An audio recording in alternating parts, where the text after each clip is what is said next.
Danny? Danny boy? Daddy tried to kill me. It wasn't all him, you gotta know. That place fed his dark like it fed on your light. And he had some light in him too. Just like you got some dark. We all got both.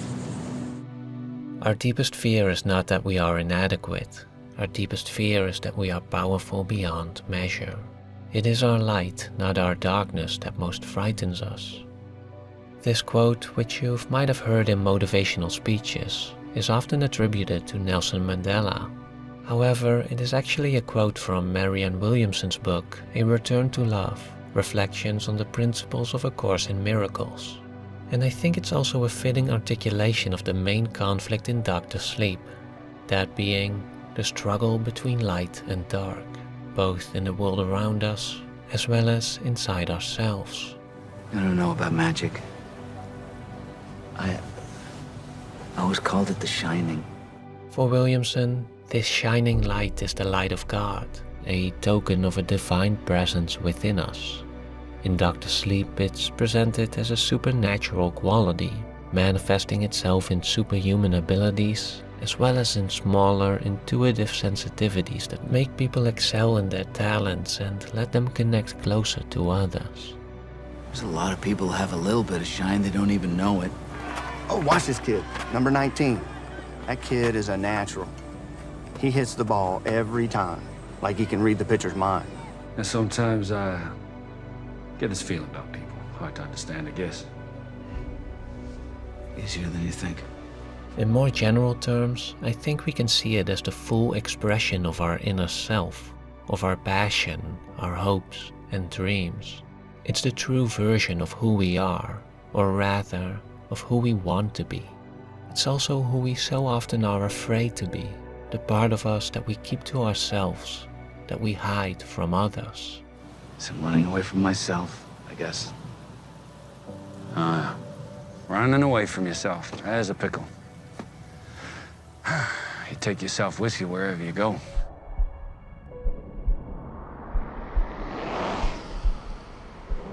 As we are once again introduced to Danny Torrance, who is now an adult struggling with the trauma he experienced as a child and battling the same demons that his father did, we can begin to understand why it is that we are so afraid to shine. The film shows that despite being born with a certain potential, a shining, we do not enter this world in a vacuum. We do not grow up without constraints. As Marianne Williamson put it, love is what we were born with. Fear is what we have learned here. A reviewer from The Hollywood Reporter also described it really well as he wrote that, much like Mike Flanagan's other films that use horror to explore complicated subjects like trauma, addiction, and grief, Dr. Sleep 2 is about how the things passed down to us, possessions, homes, sickness, disabilities, faith, and family, shape us and hurt us. Dan's way of coping is to lock the bad things away in boxes inside his mind, which seems effective but hasn't quite resolved his inner conflict. Repression, after all, is not the same as reconciliation. This is especially true for his biggest ghost, his father, who demonstrates how, in a way, we can become attached to the darkness within us, as it might be the only real connection we have to those closest to us. He died when I was 5, so the only way I got to know him, really got to know him, was when I went dark, when I drank to dull the... 'Cause the drinking and the temper and the anger, those things in me were his, and they were all I could know of him. Over time, however, and with the help of his friend and sponsor, Dan does manage to get sober and find some sense of peace and quiet in his life. He becomes a caretaker in a hospice where he uses a little bit of his shining to comfort dying patients.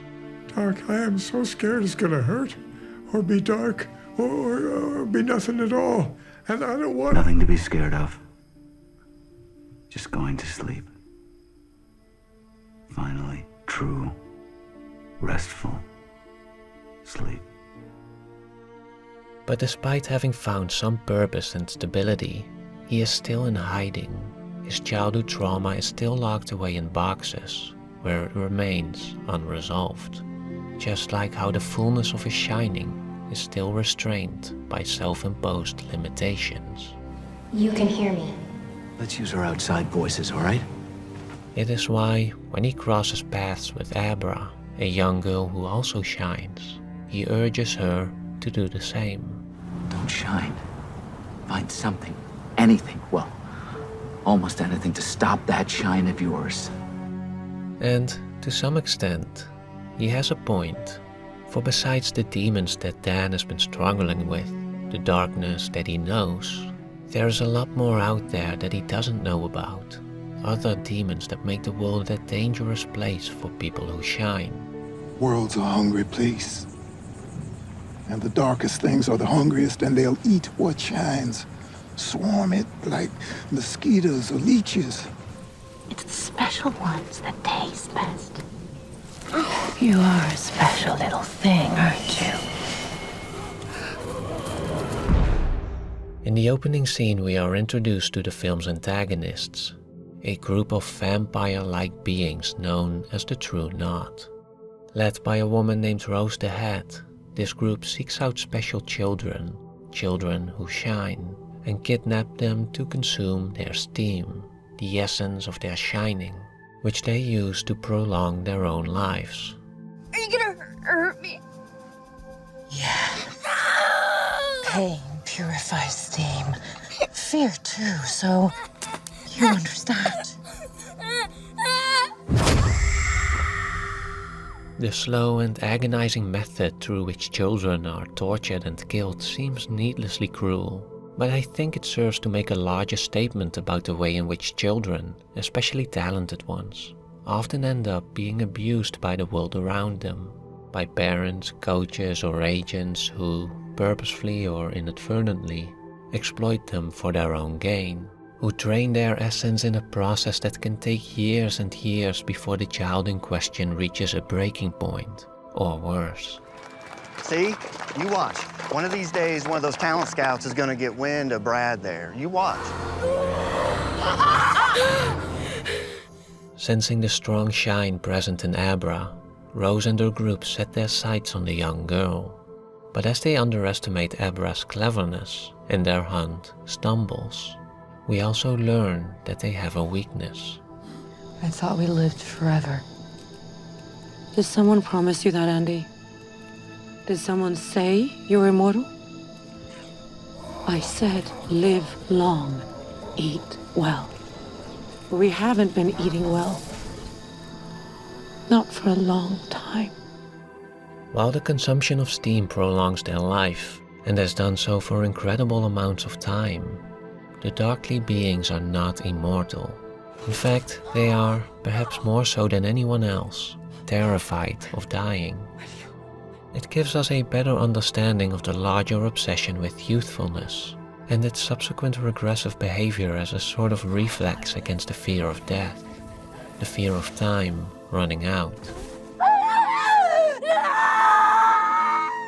It also forms an interesting contrast with our protagonist, because if we see Dan as a representation of the hurt we do to ourselves when we're afraid of the light, then Rose can be seen as a representation of the hurt we do to others when we're afraid of the dark. In this sense, Abra, who stands up against Rose and forms an alliance with Dan, becomes a catalyst who drives both characters out of their respective bubbles and forces them to confront their deepest fears. I'm here because it all comes round. Cars a wheel, Doc. The fight that follows eventually brings us back to the Overlook Hotel, where Dan finally faces the true source of his trauma and is tempted one last time to hide away from the light. Medicine. Medicine is what it is. Bona fide cure-all. Depression, stress, remorse, failure, it wipes it all away. The mind is a blackboard, and this is the eraser. So tell me, pup, you gonna take your medicine? I'm not. Fortunately, Dan succeeds where his father failed, and he is ready to face Rose. Go.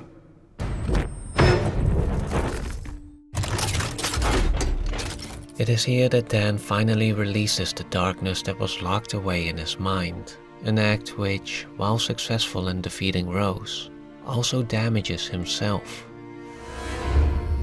Again, it's a sequence that I think serves to make a larger statement, as it shows how the act of confronting our demons can be dangerous and painful and should not be taken lightly.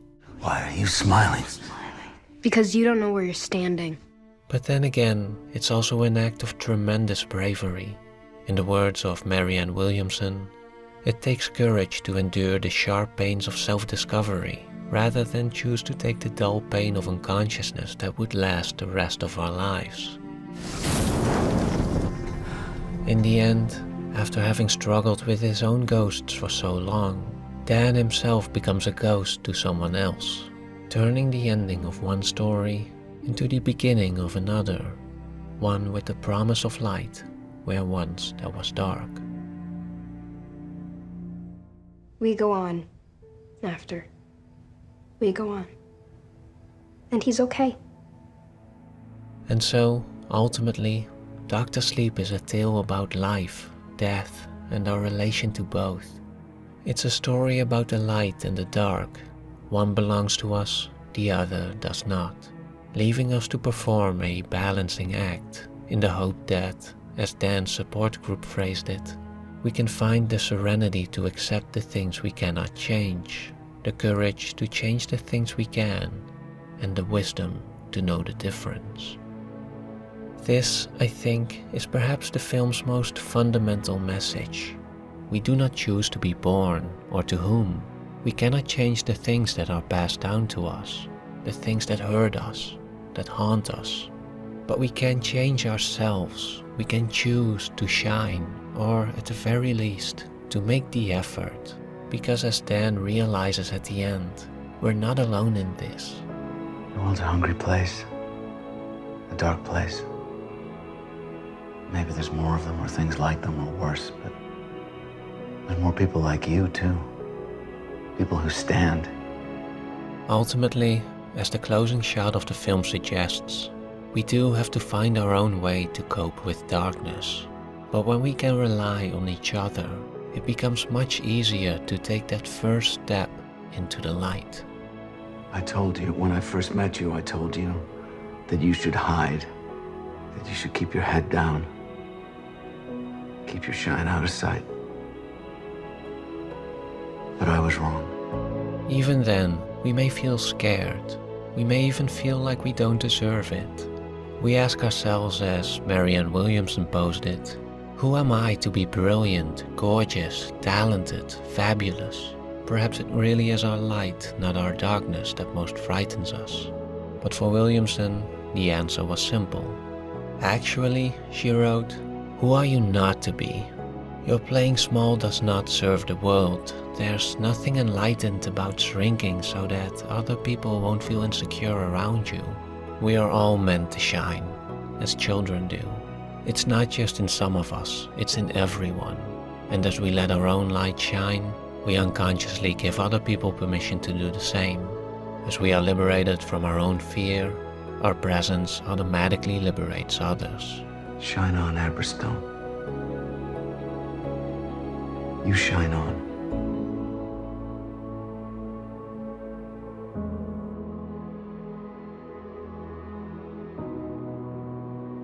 As a sequel to The Shining, Dr. Sleep faced quite a challenge, having to serve both the fans of Stephen King's original novel, as well as those of Stanley Kubrick's adaptation, a film that diverged significantly from the source material. It had to find a way to balance these competing legacies, and tell a story that also stands on its own. The original novel, for example, had a much stronger focus on Jack's alcoholism, and is generally seen as more emotionally resonant than Kubrick's colder approach to the story. But if you want to judge that for yourself, I highly recommend you check out Stephen King's The Shining on Audible, the world's largest audiobook service. With the Audible app, you can listen to audiobooks anytime, anywhere, and on any device.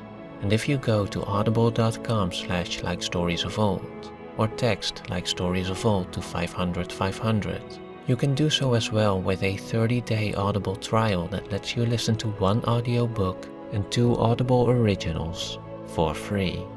So if you want to dive deeper into the work of Stephen King, or perhaps listen to Marianne Williamson's A Return to Love, or simply explore Audible's vast collection of audiobooks, be sure to check out audible.com/likestoriesofold or text Like Stories of Old to 500 500 and start listening today.